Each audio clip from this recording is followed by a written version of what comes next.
জলজীবন mission প্রকল্পের জের বাড়ি বাড়ি জল না পেয়ে ক্ষোভে ফেটে পড়লেন গ্রামবাসীরা। কথায় বলে জলই জীবন। দেশ তথা আমাদের রাজ্যের একাধিক উন্নয়ন হলেও আজও জল সমস্যায় ভুগতে হয় রাজ্যবাসীকে। তাই জল সংকট দূর করার জন্য একাধিক জায়গায় শুরু হচ্ছে জলজীবন মিশন প্রকল্প।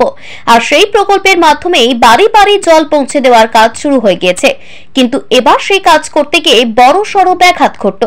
ঠিক কি ঘটনা ঘটেছে চলুন সেটাই খোলসা করে জেনে নেওয়া যাক। জানা যাচ্ছে চাকনগর গ্রাম পঞ্চায়েতের ডোবা খোকসান গ্রামের জন্য MS 13721 নম্বরের একটি প্রকল্প বরাদ্দ করা হয়, কিন্তু হঠাৎ করে গ্রামবাসীরা দেখতে পান সেই জায়গায় না করে ওই পানীয় জল প্রকল্পটি নিয়ে আসা হয় ন্যাংরা শিমুল এলাকায়। আর এই ঘটনাটিকে কেন্দ্র করে প্রবল অসন্তোষ বাড়তে থাকে যোধ ভৈরব গ্রামের বাসিন্দাদের মধ্যে। এখন স্বাভাবিকভাবে প্রশ্ন উঠতে শুরু করে, তারা কি চান? গ্রামবাসীদের পক্ষ থেকে দাবি করা হয় জল প্রকল্পটি যে এলাকার জন্য ঘোষণা করা হয়েছে সেই এলাকাতেই কাজ করতে হবে। গ্রামবাসীরা বিষয়টি নিয়ে বিডিওর দ্বারস্থ হতেই প্রশাসনের তরফে বিষয়টি খতিয়ে দেখার আশ্বাস মিলেছে। গ্রামবাসীদের অবশ্য সাফ বক্তব্য, রাজনৈতিক স্বার্থে কে বা কারা এই প্রকল্পটি অন্যত্র সরিয়ে নিয়ে যাচ্ছে সে বিষয়ে প্রশাসন ব্যবস্থা না নিলে গ্রামের মানুষ একজোট হয়ে আগামী দিনে বৃহত্তর আন্দোলনে নামবে। ডোবা খোকসান গ্রামের এক গ্রামবাসী অবশ্যই প্রসঙ্গে বলেন, আমাদের গ্রামের জন্য একটি পানীয় জল প্রকল্পের অনুমোদন করা হয়েছিল, কিন্তু হঠাৎ করে আমরা দেখতে পাই আমাদের এলাকার প্রকল্প নিয়ে যাওয়া হচ্ছে অন্যত্র। এ বিষয়ে তদন্তের দাবি জানাচ্ছি।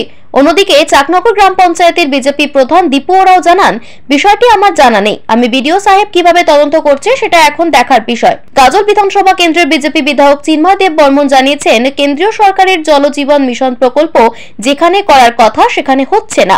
পাশাপাশি রাজ্য সরকার কেন্দ্রীয় সরকারের প্রকল্পগুলির নাম পরিবর্তন করে চালিয়ে দিচ্ছে নিজেদের নামে। সে সঙ্গে বিষয়টি নিয়ে তিনি তদন্তের দাবিও জানিয়েছেন। বিষয়টি নিয়ে পাল্টা মুখ খুলেছে গাজল পঞ্চায়েত সমিতির তৃণমূলের সভাপতি মোজাম্মেল হোসেন। তিনি অবশ্য এলাকাবাসীর কাছ থেকে শুনেছেন বলে উল্লেখ করেন। তিনি বলেন, আমরা এই বিষয়ে তদন্ত করে দেখব, এলাকাবাসীর সঙ্গে আছি। এই জায়গাটাতে জল যেন হয় এটাই আমরা চাই, যেন জিনিসটা ঘুরে না যায় এটাই আমরা, এটা হচ্ছে রাজনৈতিক একটা ষড়যন্ত্র, জিনিসটা যেন ঘুরে যায় এটাই ওরা চাইছে। বিরোধী যারা করেছে তারাই এটা চাইছে। আমাদের পদক্ষেপ এবং SDO সাহেব যিনি আছেন তার কাছে আমরা মেল করব এবং আমরা যাব। আমরা চাইছি এর সঠিক তদন্ত করে সঠিক জায়গায় জিনিসটা যেন হয়।